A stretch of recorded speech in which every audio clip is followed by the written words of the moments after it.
What's up, YouTube? This is Too Raw for TV. Alright. So, earlier I talked about Elgin Baylor and how I thought he might do in today's NBA. And I got a request for Bob Pettit. I think I talked about him before in this capacity. But it may have been a few years ago. Probably someone else. So I got a similar question about Bob Pettit. How do I think he'd play in today's NBA? And to be honest with you, the way Bob Pettit played, I think he would actually fit in today's game better than he did even when he played. I think he would fit better. Let me start with the defensive side of the ball first, because this is the part that's I don't know too much about with Bob Pettit. Look, he played even before Elgin Baylor, so there's even less footage of him. So we have to rely more on eyewitness accounts from fans, from players who played with him, people who observed the games, broadcasters who would broadcast the games for the local affiliates, local TV affiliates, or sports writers, whoever, were actually watching these games. And from what I could tell, Bob Pettit seems to have been a capable defender, but not a lockdown defender. But of course, in today's NBA, that may not matter. It may not matter because defense is not really emphasized as much as it used to be.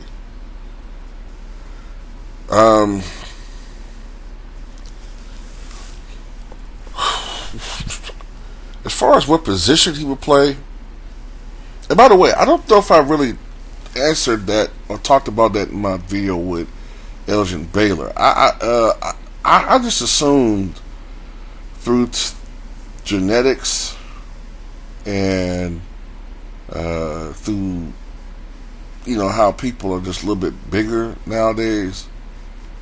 If he was 6'5", 220, I'm talking about Elgin Baylor.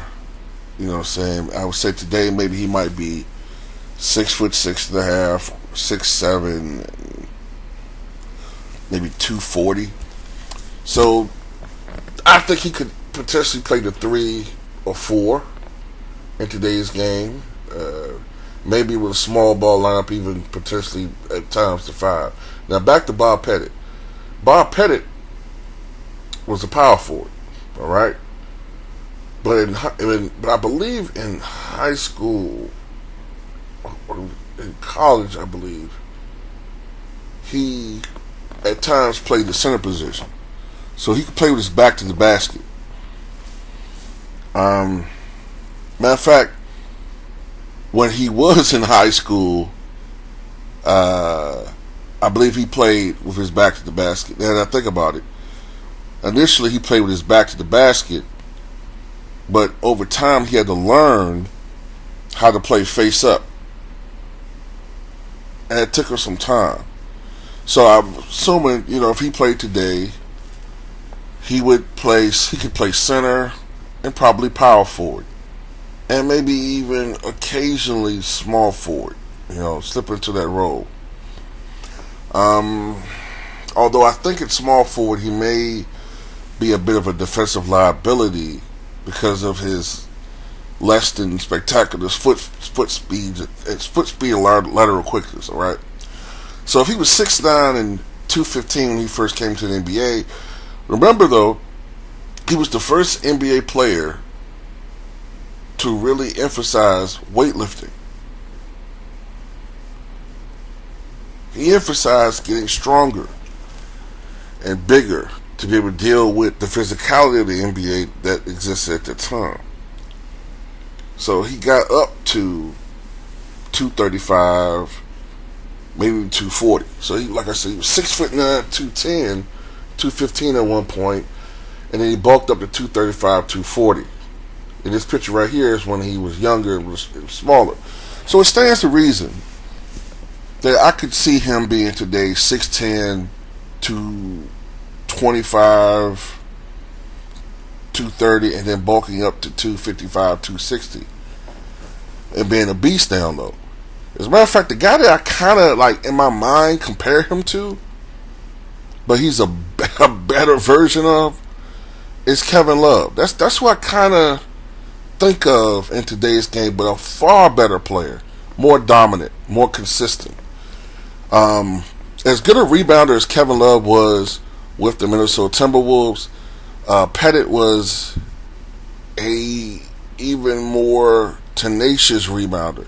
As a matter of fact, I believe his strong suit was offensive rebounding, if I'm not mistaken. He was a very, very strong offensive rebounder, but he didn't count offensive rebounds when Bob Pettit was playing. He could score with his back to the basket, but what started becoming his strength in the NBA was not just his versatility offensively, but the fact that he learned how to play facing up, and then he became a star scoring facing the basket. And I believe he had range out to about 19 feet, but he could occasionally step back and knock down a three. So Pettit's game would be, I would say face up jumper, face up, pull up jumper. As far as face up game, pull up jumper, catch and shoot. I would think he would become a good 3-point shooter.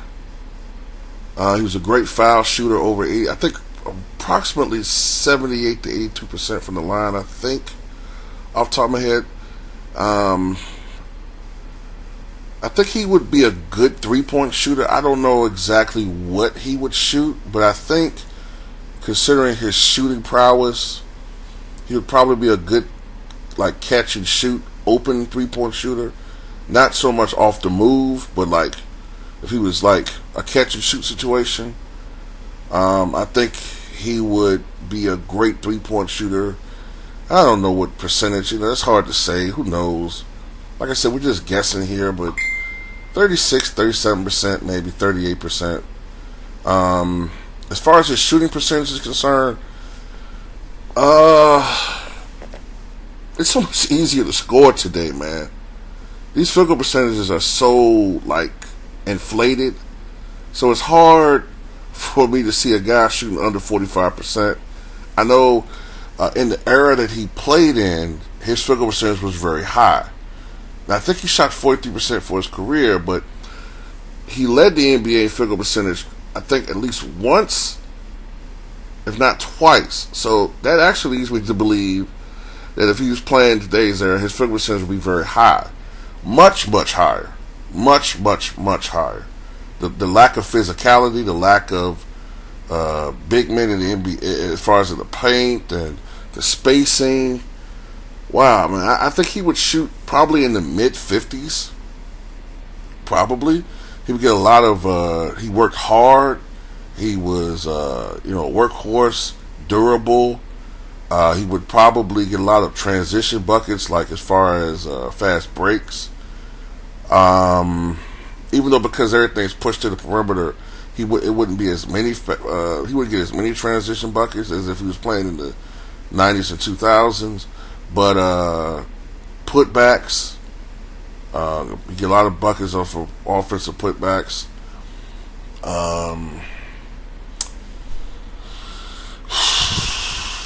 Scoring in the paint, like I said, he could score with his back to the basket. He had some pretty good offensive moves. I think he had a hook shot, if I'm not mistaken.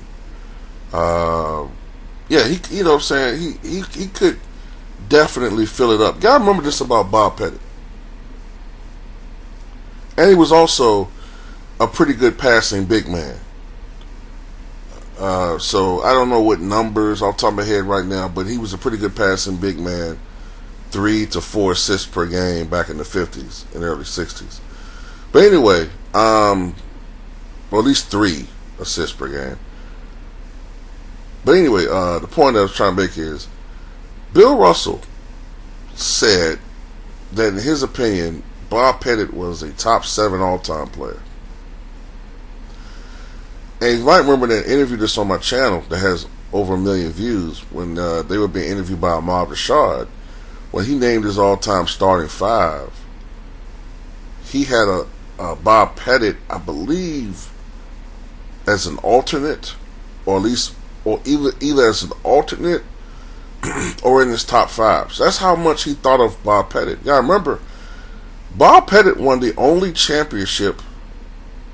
His Hawks were the only team to beat the Boston Celtics in the finals. The only other year they didn't win a championship, they were eliminated by the Sixers in the conference finals. But the only year they lost in the finals were to Bob Pettit. And in that elimination game, Bob Pettit dropped 50 points. So, you gotta look at the fact that Bob Pettit never finished lower than 7th in scoring in any season he played in. Bob Pettit still holds the record. I thought Giannis was going to break it this year, but Bob Pettit still holds the record for highest scoring average by a power forward. And you must remember, when Bob Pettit was playing, there was no three-point line. Bob Pettit was the first NBA player to score 20,000 career points. Briefly, between Dolph Schayes and Wilt Chamberlain. Briefly, Bob Pettit was the NBA's all-time leading scorer. For a while, he was the NBA's all-time leading rebounder. He's a 2-time league MVP. Let's just look at his accomplishments. NBA champion, 2-time league MVP, 11-time NBA All-Star. Every year he played, he was an All-Star. 4-time NBA All-Star Game MVP. 10-time All-NBA first team, 1-year All-NBA second team. And that was his last year. NBA Rookie of the Year, 2-time NBA scoring champion, NBA rebounding leader in 1956. He's on the 25th, 35th, 50th, and 75th anniversary teams. His number 9 is retired by the Atlanta Hawks, but when he played for them, they were the St. Louis Hawks. Actually, I think initially they were the Milwaukee Hawks, then St. Louis Hawks. 20,880 points, 26.4 point per game scoring average, 12,849 rebounds, 16.2 rebounds per game average, 2,369 assists, 3 assists per game. Let's look at some of these. Let's look at some numbers for a second.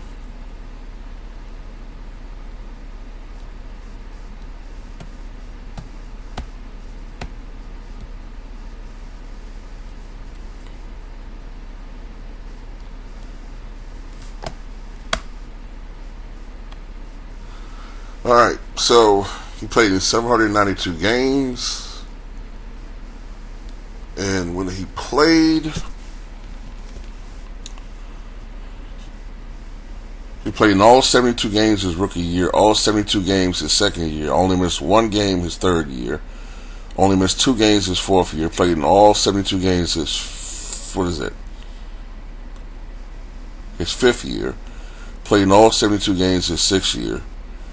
1961, I can't remember how many games they played that year. I think it was 79. So he missed 3 games. His next year only missed 1 game. He played all 79 games in 1963, all 80 games in 1964. 1965 is the first year that he had any significant injuries, missing 50. For his career, he averaged almost 39 minutes per game, played over 40 minutes per game, 1, 2, 3 different seasons, shot over 40% from the floor in every season, well over 40% from the floor in multiple seasons. So he didn't lead the NBA in any particular season, but he did shoot 46% from the floor in 1963-64.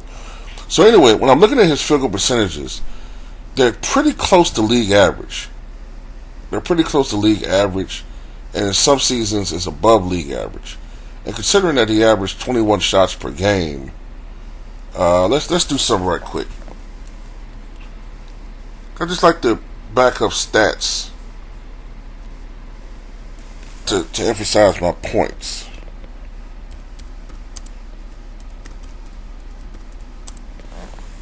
Give me 1 second. All right, so his rookie year was what, 1954-55. So the league average was 37.2%. That was the league average. And Pettit shot 40.7%. So that was above league average. Next year, no. I take that back. His rookie year was 38.5%. He shot 40.7%. So that was above league average. His next year, the league average was 38.7%, and he shot 42.9% above league average. 1956-57, 38%. Once again, he shot well above league average. He shot above league average at 58. He shot above league average at 59, and 60, 61, 62, 1963. He shot about league average. Shot above league average at 64. And I think he shot below league average at 65 his last year. So, generally speaking, what would that be today?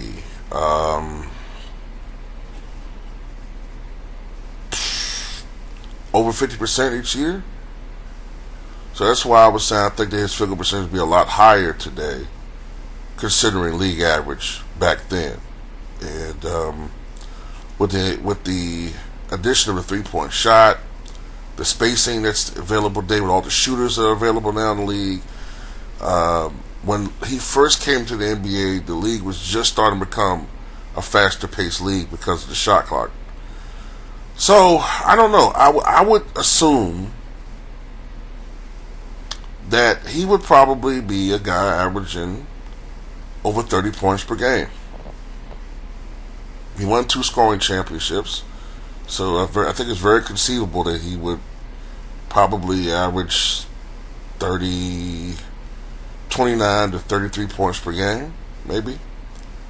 On a good team, less points, 27, 28, 29. But I could definitely see him being a guy that could average on a great team that potentially could win a championship, maybe 27 points, maybe 15 rebounds, maybe 3.5 assists, and maybe 51% shooting or 52% shooting, maybe 36% from downtown, and 81% from the charity stripe or something like that. So those are just my guesses, man. But I think Bob Pettit would fit like a glove in today's NBA. I think he would fit like a glove. And he got to the line a lot, too. Between 1955 and 1964, he got to the foul line almost 11 times a game, averaged 27.3 points, 16.8 rebounds, 3 assists. You know, it's funny, man. When I was growing up, and they asked you who were the greatest power forwards in the game, there were only a few names that popped up, and that was at the time, and this is before the career of Tim Duncan. It would be Charles Barkley, Bob Pettit, and Karl Malone. Those were considered the 3 greatest power forwards in the history of the game when I was growing up. And none of them had championships. None of them had well, Pettit did. But the other 2 didn't have championships at the time. So, and you had other guys that had more titles, Kevin McHale and others, but that shows you the influence of the Skip Baylesses and the Stephen A. Smiths and this ring culture that has developed and permeated and percolated and has, in my opinion, like just totally destroyed the perception of basketball being a team game. Championships mean a lot, man, they do. But sometimes it's distorted because now you have people who are rating role players above guys who actually had to be quote-unquote bus drivers. But anyway, That's all I got to say about it, man. Tell me what you guys think.